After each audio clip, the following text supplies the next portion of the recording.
Okay, excuse me. Okay, Justin. As I was watching your four swings here, two things that I would talk to you about. Number one, all right, so we're rocking back into a back hip load. Okay, that's pretty good. Now, watch as you take your stride, watch your hips, watch your waistline. You climb a little bit. And as you climb, as we move down, you can see how we're starting to open up. See how that back knee's starting to come in? And we're not into toe touch yet. See how much that back knee has come in? And when we hit there, right, you can see, and I didn't put up a pro sample because this is what we went over as I showed those three videos to start today about how we were getting into the ground before we were rotating. So you can see how we've started to open up here, our back knee has started to come in, and we've started to open up our hips here. And our end result from that, if you watch your chin, let me try to get a dot there. That's not good. Let me try that again.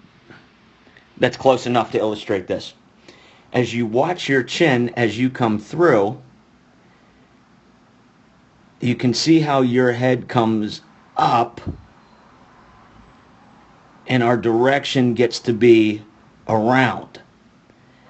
So rather than just say, hey, you go straight to the ball, what I would recommend is really try to feel like that batter's box is slanted, 10 degrees downhill, in that after you rock into hip load, regardless of how high you pick your knee up, right, try to stay much more level here so that we can get into the ground like in those videos that I showed you today before we start to come up.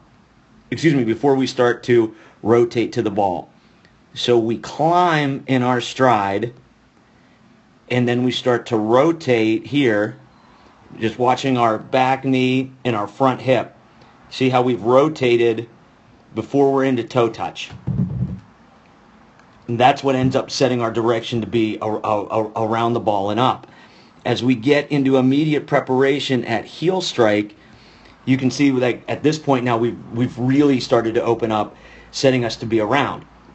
The other thing that I would recommend is, as we get to toe touch there, we've really got a big time, I don't like using the antiquated term wrapping of the bat, but with that barrel so much behind you there, it creates a really long path to the ball. We typically talk about, optimally a 45-degree angle there, because as you just watch your barrel now, watching nothing but our barrel, you can see how long it takes before that barrel even gets to there behind us. And I think that also contributes to some of the around type of action. So you can just practice that on your own, being more at a 45-degree angle. Now, what's good is we look at the position of our front elbow and our belly button. It's so hard to put these dots on here. There. We're starting to get a stretch there pretty good. The other thing that's real good is as you watch your back side, you definitely are releasing it all the way. And you're getting some decent back elbow working independent of your hands. What we want to do now is work on that direction, whereas we rock into hip load, now we're just going to go forward. And we're not going to get up. We're not going to get that climb that we see there, so that when we get into the ground with toe strike, it's going to be like we saw with those major leaguers today, where we haven't started to open up,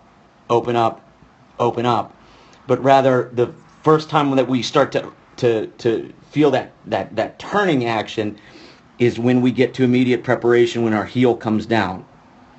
You can even see, as you watch your back foot, your heel's starting to come up before we even get our toe into the ground, where our heel shouldn't come up until we're heel there. And that's what produces the end result of that up and around type of action.